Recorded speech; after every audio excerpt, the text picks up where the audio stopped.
Hi folks, Justin Hoffman here, field editor for Ontario Editors magazine. Today's topic is on Jig and Pig, what I believe to be hands down one of the most productive largemouth bass baits out on the market today. Now for those of you that don't know what a Jig and Pig is, let me explain.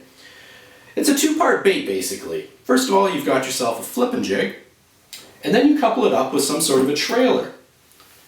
Now back in the day when Flippin Jigs first came out, pork was generally used, hence the pig term.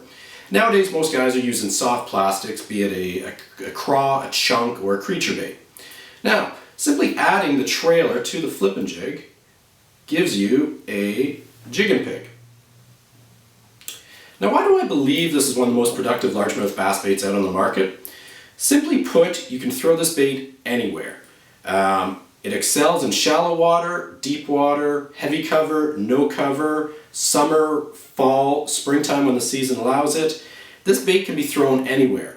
Now, a lot of baits out on the market are niche baits. They have one specific task, whereas I believe the Flippin Jig, you can go out on a lake, you can toss this all day long in any sort of cover, structure, or areas you come across in the lake, and this will produce fish. The other cool thing about a Jig and Pig is it's renowned for catching big fish. I'd say my top 6 bass that I've caught in my lifetime, with the biggest being a 6-pound largemouth, was caught on a Flippin Jig. For whatever reason, it's a big profile bait, has a slow descent, and it just seems to trigger big fish. Now, when it comes to choosing a Flippin Jig, 90% of my fishing is done with 2 different weight models, a 3/8 ounce or a 1/2 ounce. Now, generally that will work in water from, say, a foot upwards to 10 or 12 feet deep. Anything deeper than that, or if you're targeting extremely thick cover, you're going to want to bump your Flippin Jig up to a 3/4 ounce model or a 1 ounce model, just so it can penetrate through that slop. Now in terms of color selection, basically what a Jig and Pig is doing is replicating a crayfish or a frog. In some cases also a minnow. Now I like to choose fairly natural type colors that will replicate that prey base. So browns and blacks are chosen, shades of oranges, pumpkins, greens, and black and blues. Now if I was to say, those would probably be my top 4 choices when it comes to Flippin Jig colors.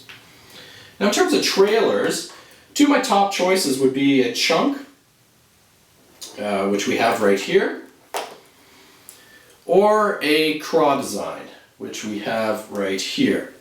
Now again, that just mimics the prey that I'm trying to match. So with the appendages working through the water, crawling along the bottom, it just gives a great prey look to it. Another great one, especially if you're targeting trophy fish, is some of the creature baits out on the market. These baits offer a big profile, a slow descent, and a big meal for fish. And they really seem to excel if you're looking for bigger fish. Now next topic is going to be on how to fine-tune your Flippin Jig straight out of the package in order for you to catch more and better fish. Now there's a few steps I like to take when purchasing a Flippin Jig just to make sure that it performs better once you get out on the water. First thing that I notice is most Flippin Jig manufacturers have a bristle weed guard which is far too long and far too thick for most of the conditions you're going to come across.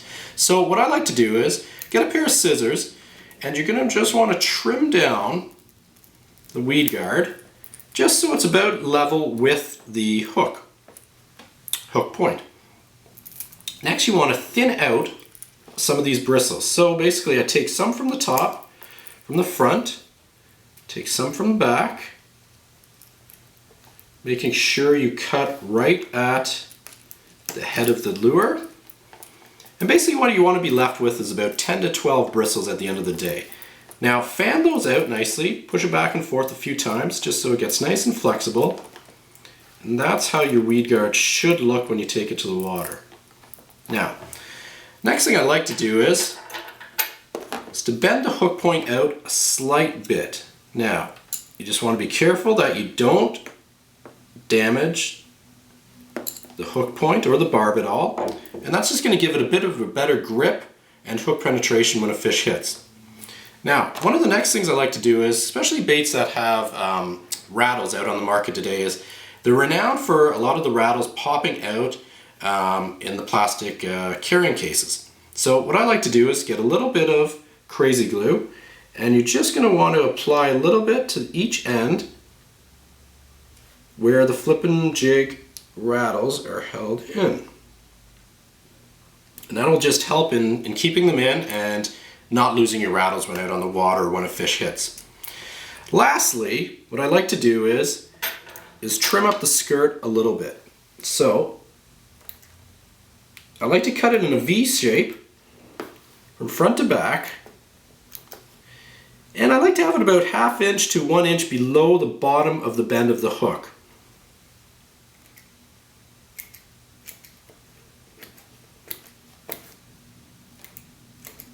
Now what that does is just it gives me more of a condensed look to the bait. When I add my trailer, the skirt isn't impeding in the action of that, and just gives it a better look. So basically those are a couple little tricks to do once you get your Flippin Jig straight out of the package before you hit your lake in order to catch more fish. Anyways, I hope this tutorial on Flippin Jigs has taught you a few things, and I hope you have a great bass season out on the water this year. Thanks for reading Ontario Outdoors magazine, and we'll see you next time.